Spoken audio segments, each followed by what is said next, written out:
to our channel. Today we are covering SC-300 Microsoft Identity and Access Administrator.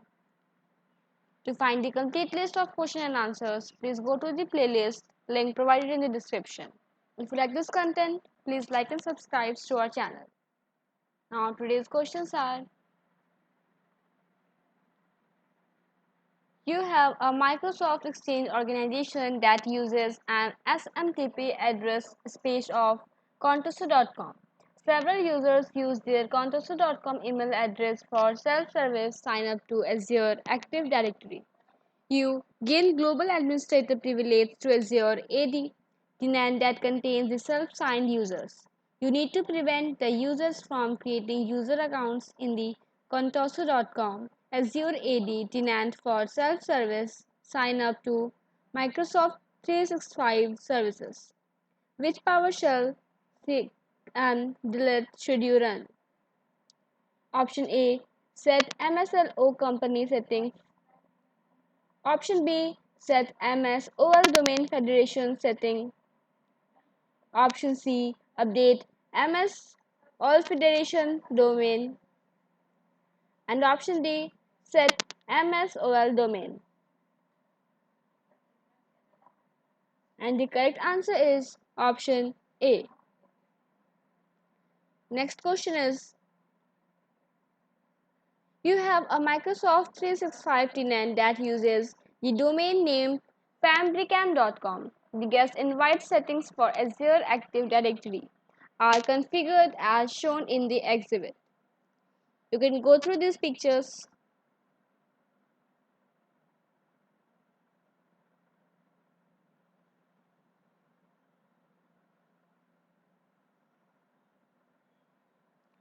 A user named bsmith@fabricam.com shares a Microsoft SharePoint online document library to the users shown in the following table. Please see the table. Which users will be emailed a passcode? Option A, user 2 only. Option B, user 1 only.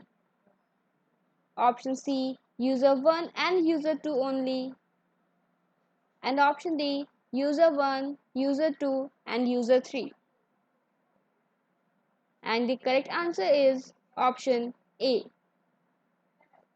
Next question is, you have 2500 users who are assigned Microsoft Office 365 Enterprise E3 licenses.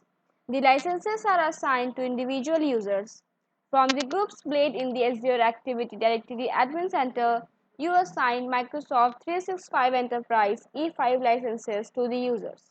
You need to remove the Office 365 Enterprise E3 licenses from the users by using the least amount of administrative effort. What should you use? Option A, the Identity Governance blade in the Azure Active Directory Admin Center. Option B, the Set Azure at User CM Delete. Option C, the Licenses blade in the Azure Active Directory Admin Center. And option D, the Set Windows Product Key CM Delete. And the correct answer is option C. Next question is, hotspot. You have a Microsoft 365 tenant named contoso.com. Guest user access is enabled. Users are invited to collaborate with contoso.com as shown in the following table. Please go through the table. From the external collaboration settings in the Azure Active Directory Admin Center, you configure the collaboration restrictions setting as shown in the following exhibit. You can go through these pictures. From a Microsoft SharePoint online site, a user invite user3@adatum.com to the site. For each of the following statements, select yes if the statement is true, otherwise select no. Answer area. Please go through answer area.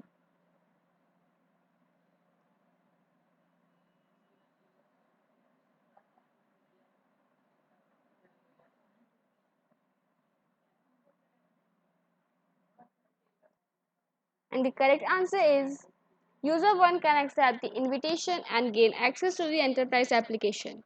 Yes. User 2 can access the enterprise application. Yes. User 3 can accept the invitation and gain access to the SharePoint site. Answer no. Now moving to next question. You have an Azure Active Directory tenant named contoso.com. You plan to build invite Azure AD business to business collaboration users.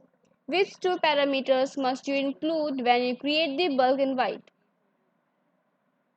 Option A, email address. Option B, redirect URL. Option C, username. Option D, shared key. And option E, password. The correct answer is A and B. Next question is drag drop. You have an premises Microsoft Exchange organization that uses an SMTP address space of contoso.com. You discover that users use their email address for self-service sign-up to Microsoft 365 services.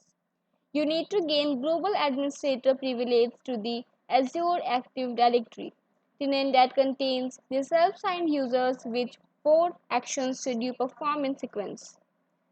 To answer, move the appropriate actions from the list of actions to the answer area and arrange them in the correct order.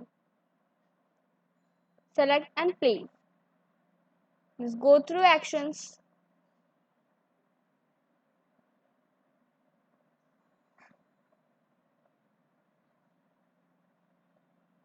And the correct answer is, you can go through the answers.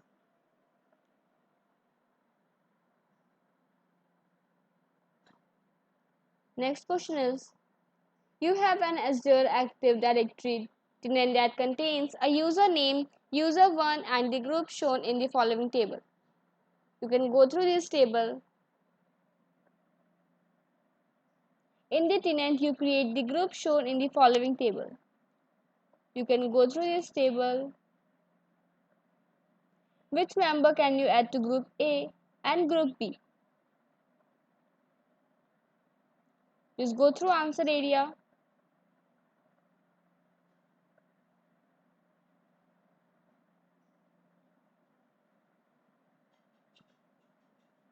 And the correct answer is group A, user 1, group 2 and group 3 only, and group B, user 1 only. Thank you.